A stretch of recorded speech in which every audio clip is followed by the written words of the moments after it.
tentu saja berupaya untuk bisa meninggalkan apa-apa yang dilarang oleh Allah dan Rasulnya. Amin. Dan mudah-mudahan dengan demikian kita benar-benar orang yang mensyukuri nikmat Allah yang begitu terus-menerus Allah karuniakan kepada kita. Mudah-mudahan kesyukuran kepada Allah dengan melaksanakan berbagai perintah-perintahnya, melaksanakan sunnah-sunnahnya Allah, sunnah-sunnahnya ini istiqomah kita akan sampai akhir hayat kita, dan insya Allah akhir hayat kita husnul khatimah. Amin. Bapak Ibu sekalian, alhamdulillah kita kembali mengikuti kuliah subuh, dan pagi ini sesungguhnya jatah atau jadwal mengurus cuman yang lain belum berkenan, sehingga maaf jadi saya lagi mudah-mudahan Ibu tidak bosan, Bapak Ibu tidak bosan. Saya bagi dua pada kesempatan ini. Yang pertama yang saya menyampaikan sedikit mengingatkan, yang kedua mungkin menjawab berbagai pertanyaan-pertanyaan yang Bapak Ibu akan sampaikan. Bapak Ibu sekalian, kita semua dipastikan mengalami situasi yang tidak sesuai dengan ketentuan Allah dan Rasulnya. Artinya boleh jadi masa-masa lalu kita ada yang kelabu, banyak kesalahan, kemaksiatan dan dosa yang dilakukan. Tetapi dengan kita diberi kesempatan untuk terus-menerus istiqomah dalam beribadah, maka kita yakin, seyakin-yakinnya dosa-dosa masa lalu kita itu insya Allah yakin kita diampuni oleh Allah Subhanahu wa ta'ala. Jangankan dosa-dosa yang bersifat kecil, walaupun menurut Imam Ghazali itu tidak ada dosa kecil kalau dilakukan terus-menerus. Tidak ada dosa kecil kalau dilakukan terus-menerus. Sebaliknya tidak ada dosa besar kalau terus-menerus kita beristighfar, bermohon ampun kepada Allah Subhanahu wa ta'ala. Cuma bedanya kalau kita tak telat sholat, kita telat mengikuti takbiratul ihramnya imam, kalau kita lupa baca Quran, boleh jadi menurut kita gak dosa, boleh jadi menurut kita biasa. Tapi para salafun saleh, para sahabat itu menangis dan sampai tingkatan tobat, bukan cuma istighfar, tapi tobat. Itu bedanya. Nah kalau kita telat sholat, alhamdulillah, betul rasanya kayak udah biasanya gitu. Telat ketinggalan takbiratul ihramnya imam biasa ya. Tapi mari ya di sisa-sisa usia ini kita perbaiki keadaan itu, situasi itu, karena sesungguhnya yang dibawa oleh kita pada saat idza ja'a ajalun la yasta'khiruna sya'atan wahid, itu adalah amal ibadah apapun bentuknya. Nah, ibadah-ibadah yang utama itu ya sholat dan sholat seutama-utama sholat bagi kaum bapak adalah sholat berjamaah, dan seutama-utamanya sholat berjamaah ya di masjid. Nah untuk itu para jemaah sekalian, kalau kita masa lalu kita ada penuh dengan dosa dan kemaksiatan, Allah selalu kasih jalan. Jangankan yang dosa kemaksiatan, dosa kemusyrikan saja, dosa musyrik, dosa syirik, kalau ia sempat ingat kembali kepada Allah dan tobat, ya bahwa Allah Subhanahu wa taala berfirman, "Innallaha la yaghfiru dzunuba", tidak Allah ampuni wa may yusyrik billah, dosa orang yang syirik, tapi wa ma duna dzalika liman yasha, Allah pun berkehendak untuk mengampuni dosa syirik liman yasha, siapa yang dikehendaki. Banyak orang masa lalunya tidak Islam, tapi akhirnya menjadi Islam. Banyak masa mudanya ya kemarin itu disebut sebagai bengal atau katakanlah nakal dan seterusnya, tapi begitu kesempatan Allah berikan untuk tobat dan perbanyak istighfar, maka insya Allah dosa-dosa itu akan mendapatkan ampunan Allah Subhanahu wa ta'ala. Allah Subhanahu wa ta'ala, Rasulullah SAW bersabda, "Inna Allah azza wa jalla yabsutu yadahu bil-laili yatuba musii'un nahar wa yabsutu yadahu bin-nahar yatuba musii'un bil-lail hatta tatbasha ila maghribiha." Allah Subhanahu wa ta'ala azza wa jalla yang maha tinggi, maha luhur, maha agung, yaitu meluaskan yadahu, meluaskan rahmatnya, meluaskan ampunannya bil-laili, di malam hari, di sepertiga malam, liyatuba musyi, untuk membuka pintu-pintu tobat bagi orang yang barangkali siangnya ada dosa dan kemaksiatan, malamnya bertobat kepada Allah Subhanahu wa ta'ala, dipastikan tobatnya diterima. Dan sebaliknya, barang siapa yang punya dosa-dosa di malam hari, kemudian di siang harinya ia istighfar, ia bertobat, maka dipastikan istighfarnya, tobatnya diterima oleh Allah Subhanahu wa ta'ala hatta tatlu asy-syamsu ila maghribiha, sebelum matahari diterbitkan dari arah barat.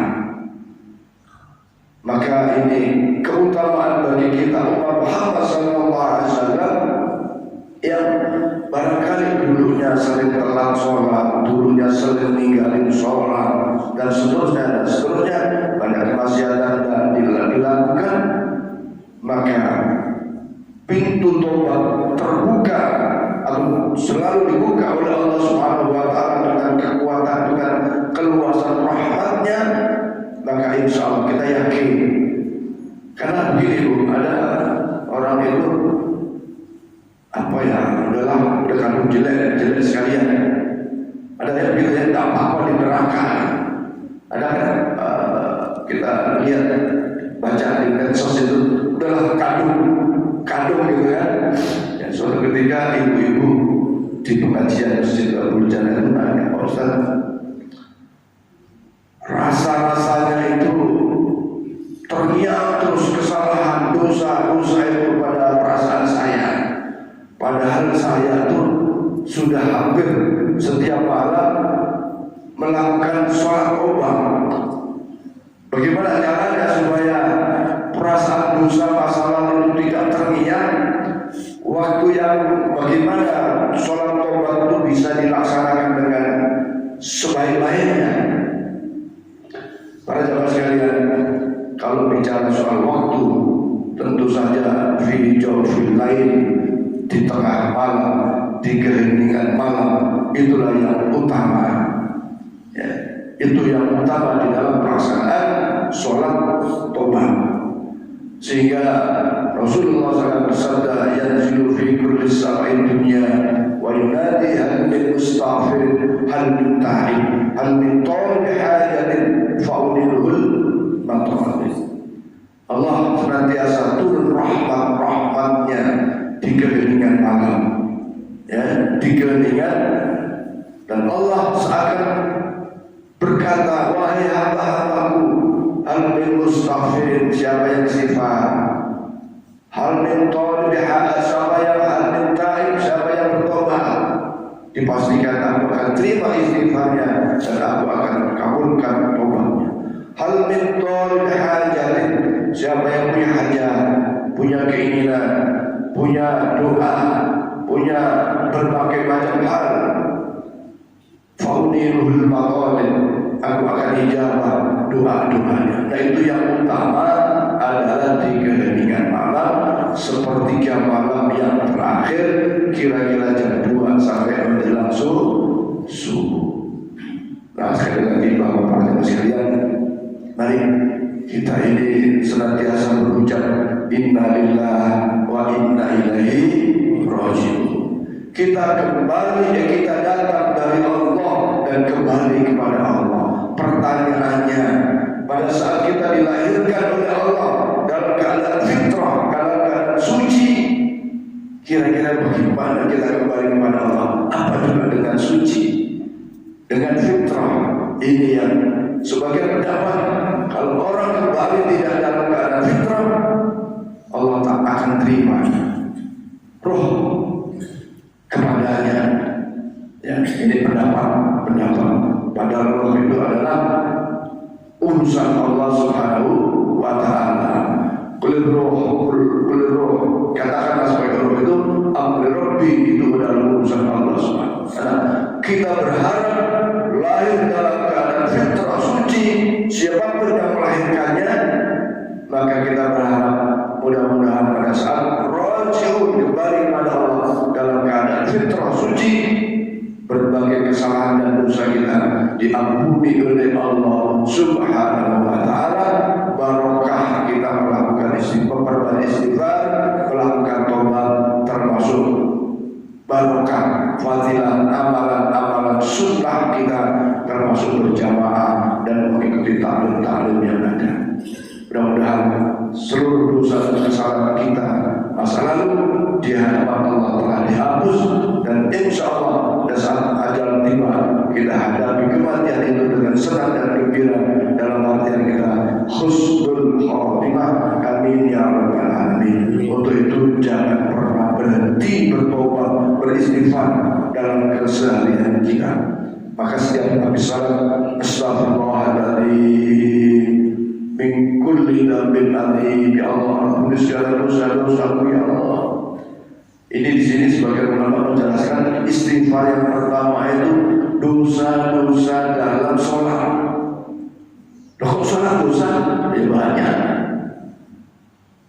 Bilangnya Allahu Akbar, niatnya usolli fardhu subh, niat sholat subuh lillahi ta'ala, tapi di tengah sholat kemana-mana pikiran kita, inilah saya, inilah kita. Tapi kita istighfar. Tapi ingat dalam sholat pun wajburni, Rabbi firli warhamni wajburni. Apa makna wajburni?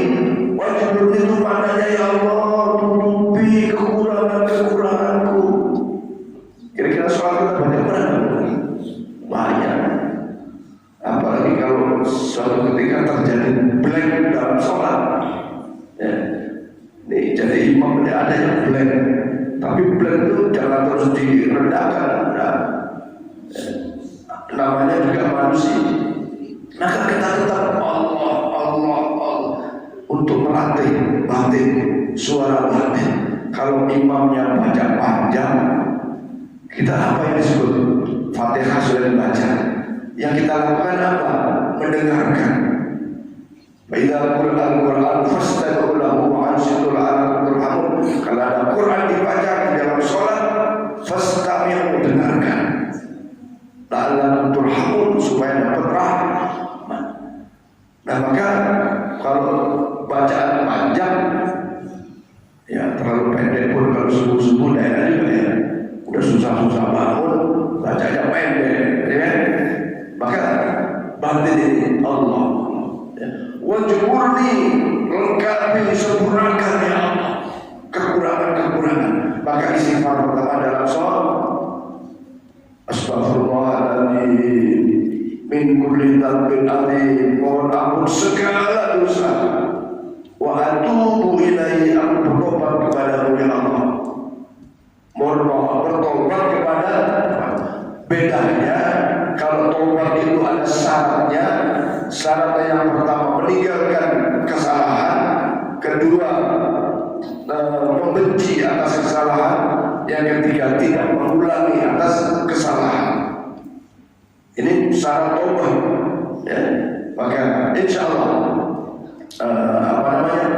berbagai amalan-amalan termasuk sholat jamaah tadi itu mendapatkan maghfirah ampunan Allah Subhanahu Wa Taala, sehingga kapanpun dan dimanapun kita diambil oleh Allah, insya Allah berkata husnul khotimah. Yang kedua, para sahabat sekalian, kemarin kita sudah memberikan jadwal imam Masjid Babus Salam. Ya, jadwal imam Masjid Babus Salam. Karena imam ini memang harus tunduk oleh takbir masjid, tidak boleh dengan serobot.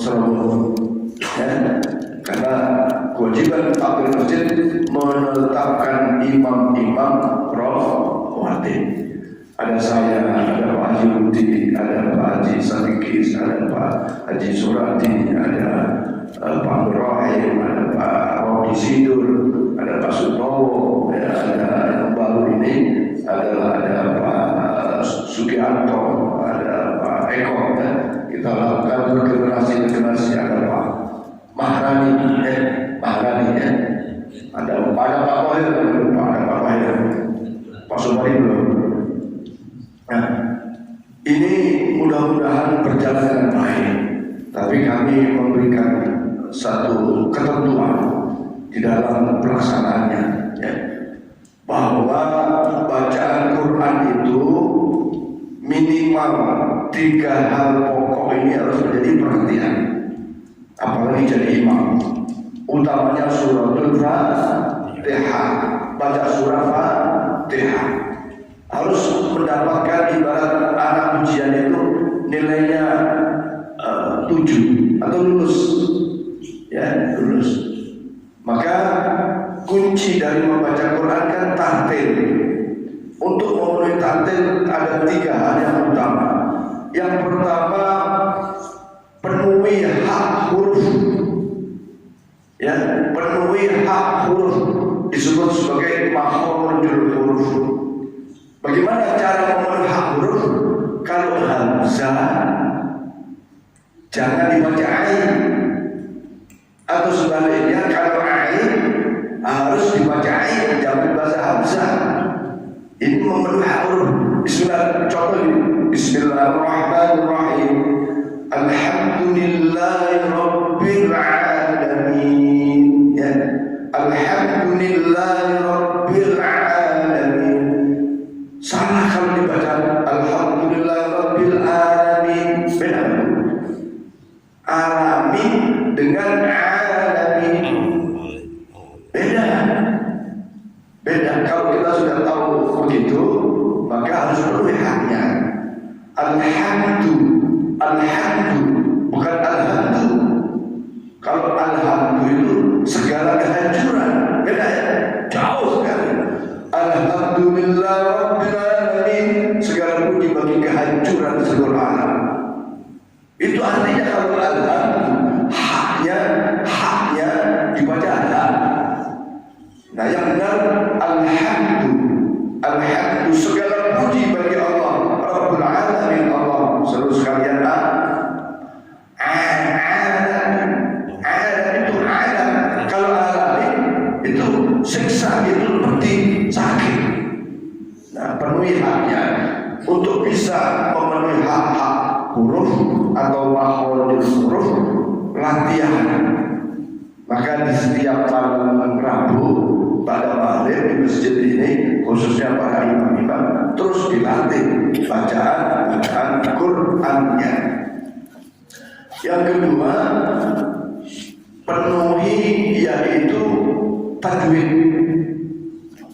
Hak tajwid yang paling mendasar adalah panjang pendeknya, ya, panjang pendeknya bacaan.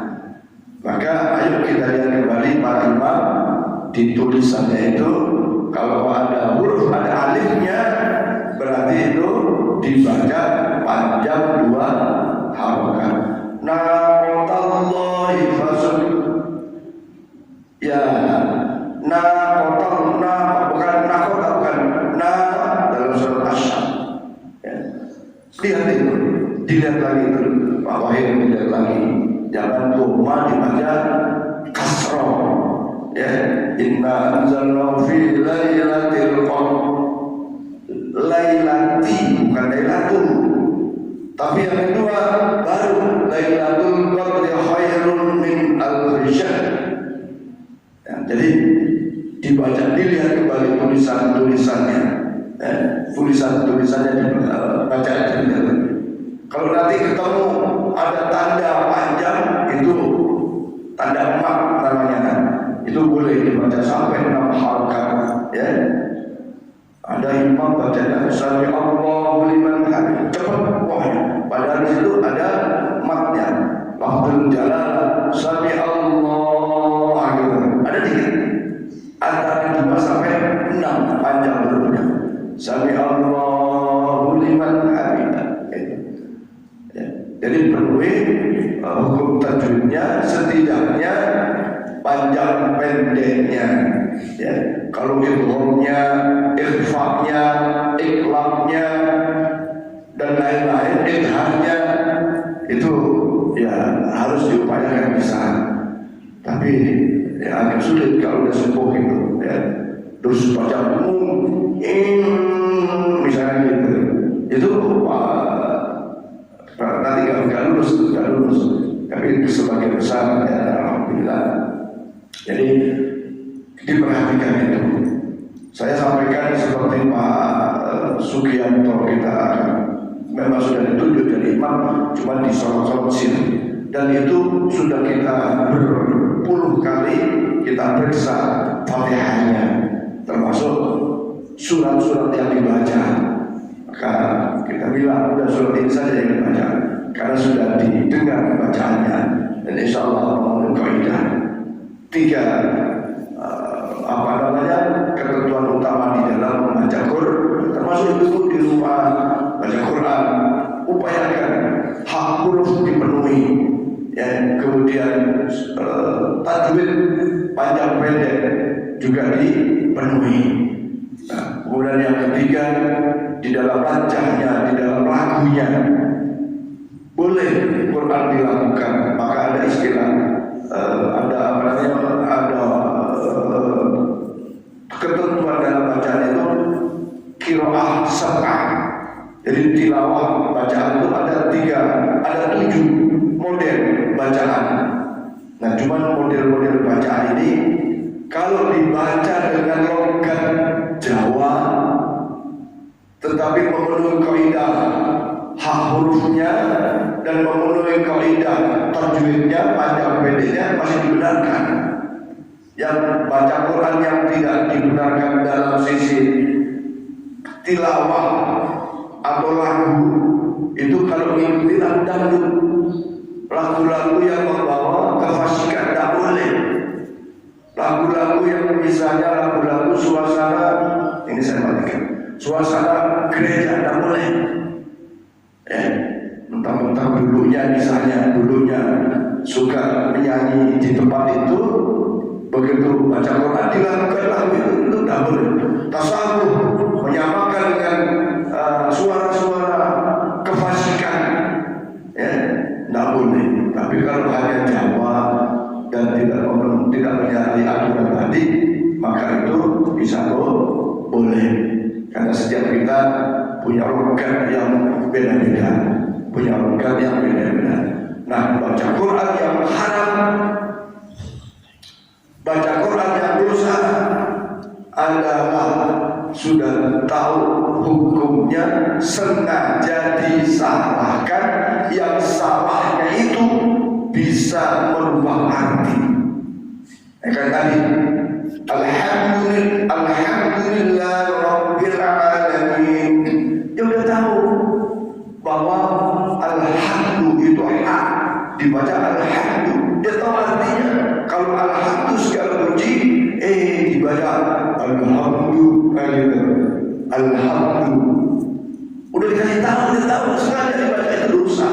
Dan kata Rasulullah,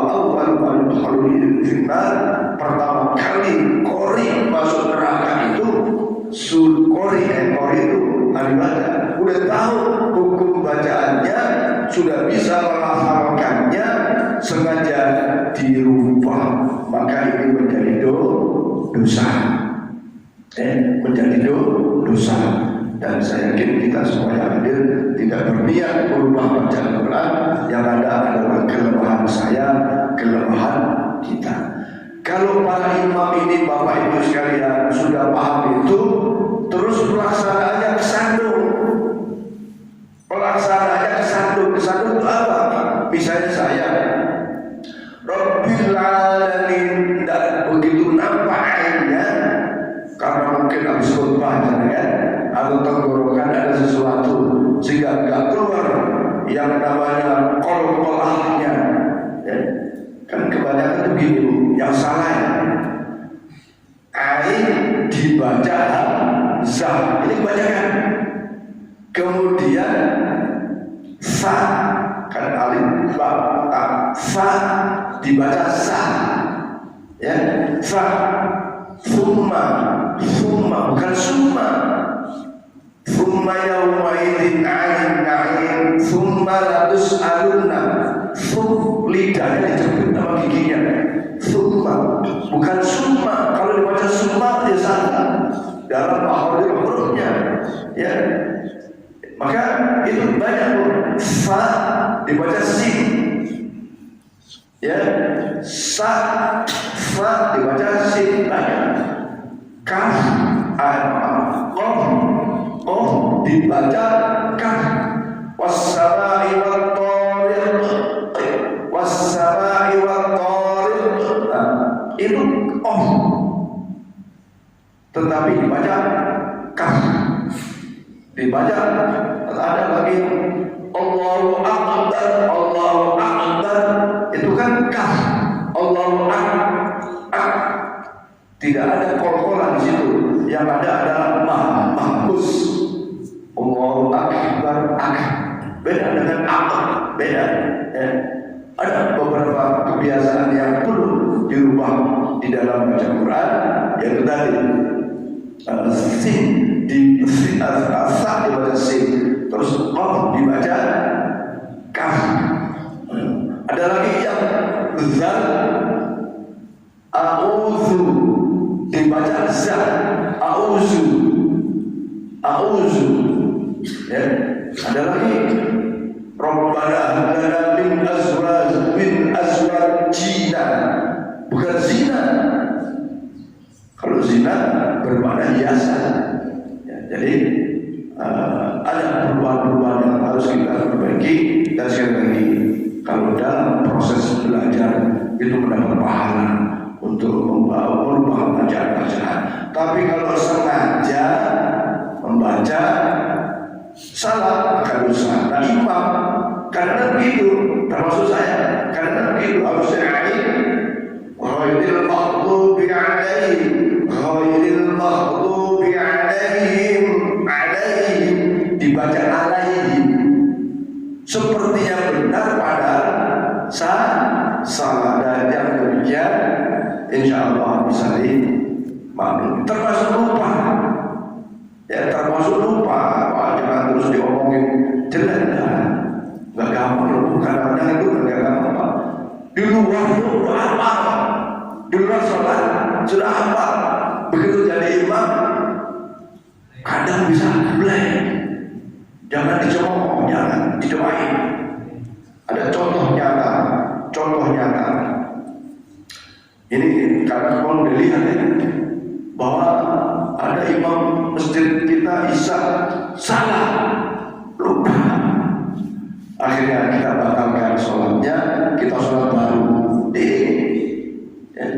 Imam kita begitu lupa, blank. Udah susah udah. Untuk ada yang nyantol, kalau nggak nyantol, kalau nggak nyantol nanti yang paham akan maju dan membatalkan sholatnya dia ada diulang. Jadi waktu itu sholatnya batal terus diulang. Tapi atas kesalahan itu dia tidak kecil hati. Sang imam tidak kecil hati, tidak merasa rendah diri, tidak. Tetap ingin jadi imam dan alhamdulillah sampai sekarang tambah bagus. Ini sengaja saya ngomong saja kan, jangan terus Ya memang makmum ini kalau bisa jangan bikin gaduh. Kalau bikin gaduh, enggak gaduh aja karena perasaan mana-mana. Ya Pak Uya, coba tuh saya membaca komentar orang yang imamnya baca surat Al-Qiyamah.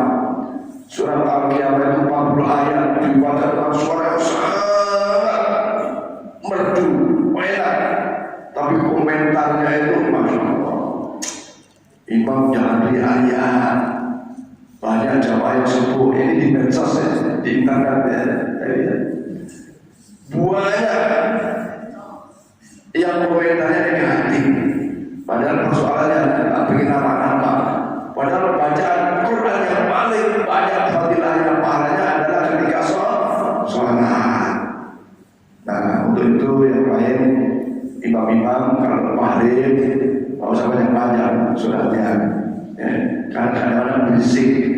Tapi kalau subuh boleh kan Bu ya Pak, subuh agak banyak sedikit. Kayak tadi surat Al-Qur'an, kenapa dibaca Al-Qur'an? Surat Al-Qur'an itu kalau dibaca dalam sholat ibu sekalian, apalagi subuh, fadilahnya sangat besar. Apa di antara fadilah surat subuh membaca surat Al-Qur'an? Insya Allah wafat kita khusnul khotimah dan diberi kemudahan pada saat syakaratul maut. Ada maknanya. Kalau baca surat Al-Waqiah itu insya Allah rezekinya dimudahkan oleh Allah. Rezekinya dimudahkan oleh Allah. Rezeki-rezeki yang barokah. Assalamualaikum warahmatullahi wabarakatuh. Ada dua pertanyaan, Bapak Ustaz. Silakan. Yang pertama, apa yang harus kita lakukan ketika kita sholat subuhnya kesiangan? Terus yang kedua, pada saat imam membaca Al-Fatihah, apakah makmum boleh membaca Al-Fatihah di dalam hati? Karena ada yang bisa, ada yang tidak bisa. Takutnya telat gitu Pak Ustaz. Jadi kalau imamnya sudah amin, yang tadi makmumnya itu juga membaca Al-Fatihah tapi di dalam hati, setelah itu tidak membaca Al-Fatihah lagi, apakah itu punya sah? Terima kasih. Assalamualaikum warahmatullahi wabarakatuh. Apa yang dilakukan? Langsung wudhu sholat, ya sholat. Nah sholatnya ini sebagian ada yang mengatakan niatnya qadha karena sudah di luar waktu. Ada yang sebagian itu ya sholat subuh saja karena memang orang tidur itu kan tidak ada hukum. Orang tidur tidak ada hukum, ya. Maka terus sholat, langsung sholat subuh. Dan cuma niatnya terserah itu mau niat niat qadha atau niat langsung tak qadha, pokoknya sholat subuh aja karena kesiangan. Cuma kalau sudah dengar azan subuh, sudah ya, dalam tidurnya tadi itu dengar azan subuh, terus karena capek sekali, terus lelap lagi, bangun jam 7. Nah itu baru niat langsung sholat subuh, maksudnya langsung itu ya wudhu dulu pasti ya. Terus niatnya qadha. Kenapa? Ibu saat itu sudah mendengar waktu masuk sholat subuh. Kemudian kesiangan jam 7 bangun, maka ada pendapat itu melakukan qadha subuh. Tapi kalau begitu masuk subuh tidak dengar sama sekali, dan kadang-kadang tuh gini loh, kenapa kesiangan? Tidurnya ya jam 2. Ngapain? Ya kalau kerja masih ada nilai ibadahnya. Tapi kalau cuma nggak ada ya manfaatnya, maka itu seakan sengaja kesiangan gitu. Nah jadi kalau benar-benar tidak ada bangun waktu azan subuh, tahu-tahu bangunnya jam 7, ya sudah sholat subuh saja, tidak berniat qadha. Ya, beda apa ya? Apalagi ada pendapat yang sholat itu tidak ada qadha, yang ketinggalan aja, tinggal istighfar, tinggal minta Ya, bisa dipahami Bu ya. Assalamualaikum warahmatullahi wabarakatuh. Assalamualaikum. Seperti yang Pak Ustaz jelaskan tadi tentang tajwid membaca Fatihah dalam sholat Pak ya. Kan kita sini tidak semua Pak bisa tahu ngerti tajwid dalam membaca Fatihah dalam sholat. Jadi gimana Pak sholat kita tuh? Apakah sholat kita diterima karena kita tidak sempurna membaca Fatihah tersebut? Ya. Ya Pak. Oke. Baik. Ya. Rasulullah bersabda, la sholata liman lam yaqra bi Fatihatil kitab. Tidak sah sholatnya seseorang kalau dia tidak membaca suratul Fatihah. Maka makmum, ada sebagian ulama Fatihahnya ditanggung oleh imam. Tapi kalau makmum tamat sempurna, maka tetap dia baca suratul Fatihah. Kalau sholatnya munfarid, sholatnya sendiri harus baca suratul Fatihah. Kalau dia nggak baca suratul Fatihah, maka sholatnya tidak sah. Kalau Fatihahnya nggak benar bagaimana? Pertama kewajibannya belajar membenarkan bacaan Fatihah. Ini pokok. Fatihah itu menjadi pokok daripada sholat. Ibu rukuk tidak baca doa sah rukuknya. Yang penting tuma nina. Iktidal tidak baca doa iktidal tidak apa-apa. Yang penting iktidalnya tuma nina. Sujud tidak baca doa sujud sah sholatnya. Yang penting sujudnya tuma nina. Sementara kalau ibu berdiri tak baca doa iftitah, sah sholatnya. Nah, tidak sah sholatnya manakala tidak baca suratul Fatihah. Pokok anak-anak diajari Fatihah yang benar. Kalau sudah baca Fatihah, Fatihahnya tidak benar, tidak pas karena belum belajar, maka kewajibannya belajar. Sholatnya insya Allah sah, tetapi ada unsur belajarnya. Jangan nunggu bisa Fatihah benar baru sholat, ini salah. Udahlah, kan Pak Ustaz bilang baca Al-Quran itu harus benar, baca Fatihah harus benar, panjang pendeknya, hurufnya, bahkan tilawahnya atau kiroatnya atau lagunya. Karena merasa belum benar, tidak sholat, ya tidak benar. Sholat saja, terus sholat sambil memperbaiki bacaan suratul Fatihah. Itu ya, jadi yakin saja. Oh ada, bicaranya bisa ya cuma Bismillah, Bismillah, Bismillah. Sholatnya insya Allah, karena Allah yang dulu ilang qulubikum. Allah lihat hati kita. Ya kewajibannya benar.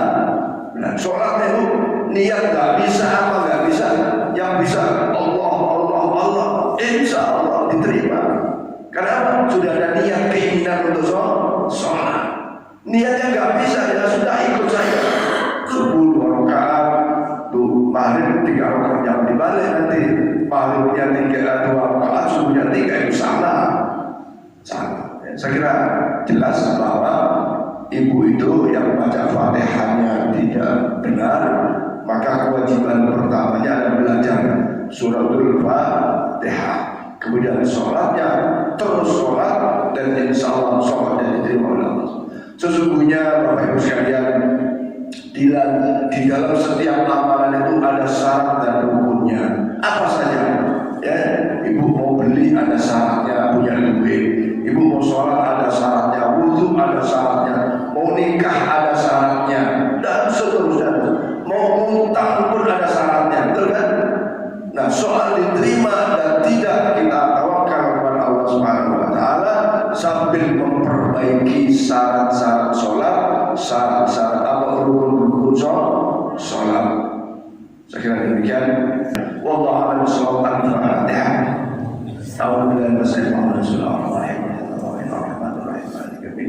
Iyyaka na'budu wa iyyaka nasta'in. Ihdinas siratal mustaqim. Siratal ladzina an'amta 'alaihim Bismillahirrahmanirrahim. Alhamdulillah.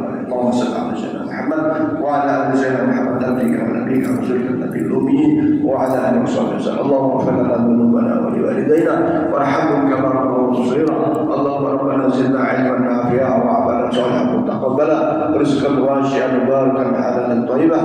Allahumma ij'al umurana umur dunya wal akhirah. Allahumma ij'al umurana barahatan fi qulubina wa sa'ilina as-salam al-afiyah. Hasil maqasidana wa qudiyana hajatina bi rahmatika ya arhamar rahimin. Rabbana hab lana min azwajina wa dhurriyyatina qurrata a'yun waj'alna lil muttaqina imama. Rabbana atina fid dunya hasanah wa fil akhirati hasanah wa qina adzaban nar wa akhirna jannata ma'al abrar ya Allah sallallahu alaihi wasallam. Qala rabbika rabbil izzati amma yasifun wa salamun alal mursalin walhamdulillahi rabbil alamin. Adallahu wa yafa'in ila liqa'i assalamah wallahu muwaffiq ila aqwamit thariq. Assalamualaikum warahmatullahi wabarakatuh. وأحرجه وإن كان بعيدا فقربه ويقول وسلام